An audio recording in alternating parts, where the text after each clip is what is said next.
tell us what kind of locusts are these ones and when are they most dangerous? These locusts are called desert locusts. We also, and these, they normally habit the northern hemisphere of Africa and other countries. In our region, in the African region, they breed in the desert, and they are saying that these particular ones which have come have been breeding in Yemen and in Somalia, and maybe other areas in that stretch.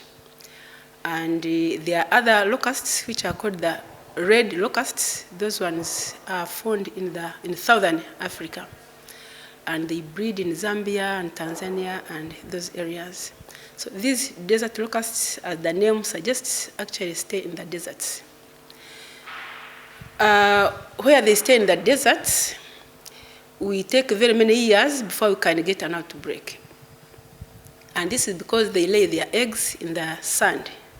If the sand is too hot and dry, then the eggs die. But science told us that because the weather has been favorable, it rained for quite a long time, for almost, like 3 consecutive years.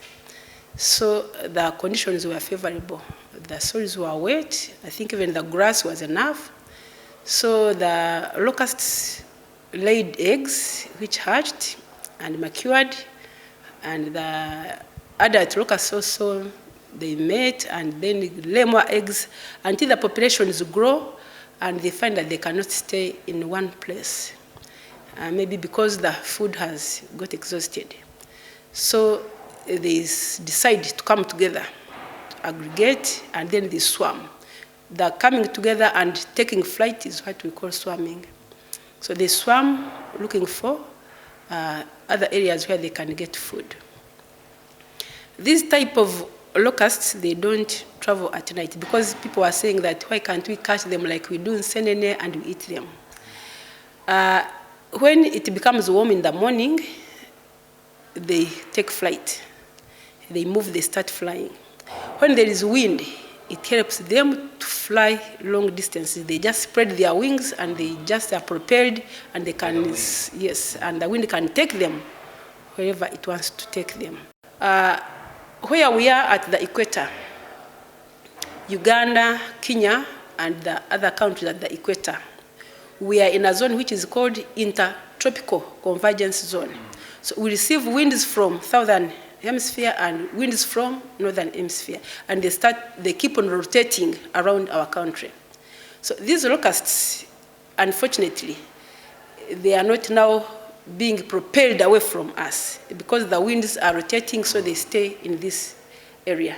That's why in Kenya they have stayed for over 2 months. By now, maybe the wind would have propelled them elsewhere. But if you see how they are showing the arrows where they are, it's like they are moving from Somalia, coming to Kenya, then they are moving up again, then they tend to move maybe towards Tanzania, so they stay there. And eventually they have spilled into Uganda. But what we saw yesterday was that you're using drones. Do you think this is effective? The drones can spray like 30 acres in an hour. So they can really spray maybe in the farmlands, but not in the wilderness where the locusts are. But why we deployed them is that they help us to monitor, to show us where the locusts are. So we have 2 types of operations. One is the aerial spraying using the aircrafts in areas which are not populated and where there's no water. There, and the place is fairly big, so the planes can really pass over and spray the insects. And we bought pesticides and spray pumps, the hand spray pumps and the motorized spray pumps. Motorized spray pumps can spray in the trees. Then the hand sprays, those ones can spray on the ground. So the insects which are on the grasses and on the ground, they can use the spray pumps. But those which are a bit high up, then we use the motorized sprayers. But let's look at the chemicals that you're using. People have been, skeptical, saying that they could be dangerous to both humans, animals, and also the crops. Can you please allay these fears? The chemicals that we are using are specialized. So the insecticides that we are using now, most of them are pyrethroids. They are synthetic, insecticides. So they don't stay long in the environment. Once they touch the insect and it dies, then after some days, it also breaks down and it is no longer harmful. In Kenya, it's more than 2 months now. It's around 2 months, and these locusts are still there. How can Ugandans be assured that it's not going to be the same story here? Prepared, and we are hoping that we are ready because we are on the ground, and we are hoping that it will not take long. And now what we have done is that our ministers have been on the ground for the last 2 days, but we have decided that we now, all the RDCs, all the chairman of C5s, all the community leaders, the farmers, we are mobilizing everybody. We have enough chemicals, we have enough spray pumps.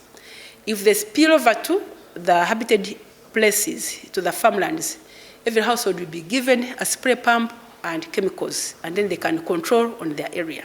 And those which are like in non-habited areas, we continue spraying. We are also ready to know that when they come, we know that they have hatched eggs. So our surveillance team is on the ground. We are combing every bit. As soon as they hatch, we are going to hit them before they can destroy. Thank you so much, Madam, and we do hope to be getting more updates from you. My name is Edward Rukidi Kijanangoma, and Restaurant News.